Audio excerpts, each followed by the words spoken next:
Hey folks, Borders Dude here. So I'm going to review a figure that I got from Blackpool I thought was only fitting. Going a little bit vintage this week. It is G1 Rodimus Prime.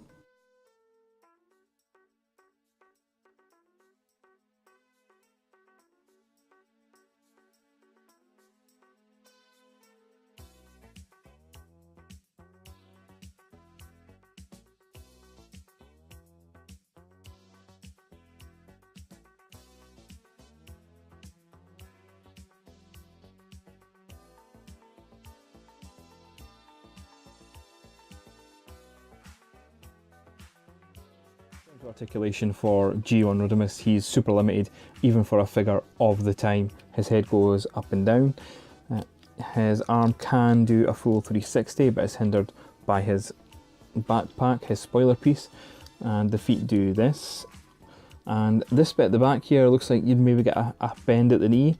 I'm not sure if you can, given the age of the figure. I don't want to tempt it, so I'm just going to assume that's your articulation for this figure. So Rodimus's trailer for his Winnebago becomes this little sort of battle station.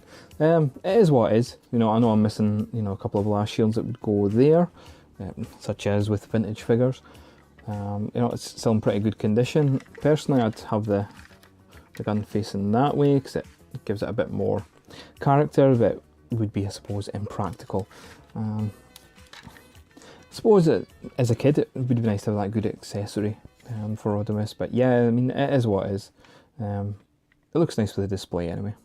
It's super easy and super fun to transform Rodimus from his robot to his Space Winnebago mode. All you need to do is take the yellow spoiler off the back of him, push down the head, extend the torso, flip up the front bumper, and then push it back down. Push the arms together, make sure the feet are flipped, and then plug him in his Winnebago trailer. And there you have a lovely Space Winnebago.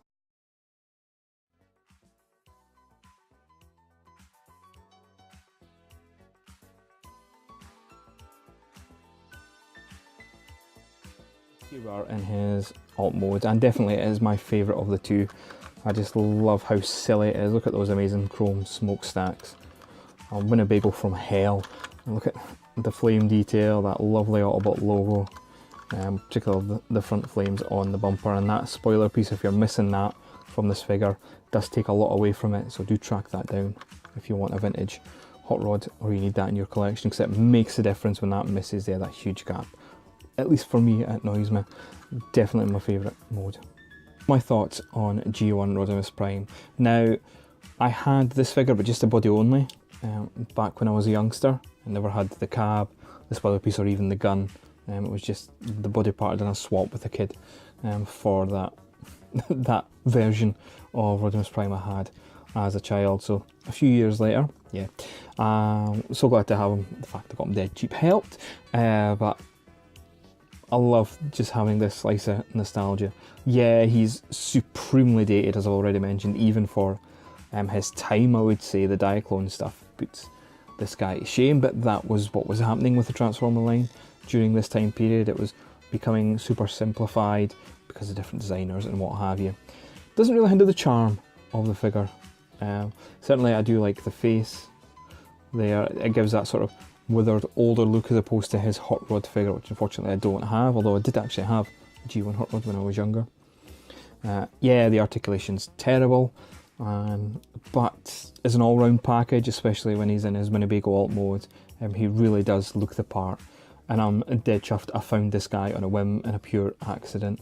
So happy to have him as part of my vintage shelf in my collection. Well folks, that's the end of the video today. Very short one, but when it comes to G1, it's more about the nostalgia that the figure gives rather than the detailing of articulation, transformation and what have you. Thank you very much to my new subscribers. I really appreciate it. I'm getting so close to the target I've set for myself for the end of this year, so thank you very much. There'll be some pictures at the end of this video of Rodimus Prime, and as always, be excellent to each other.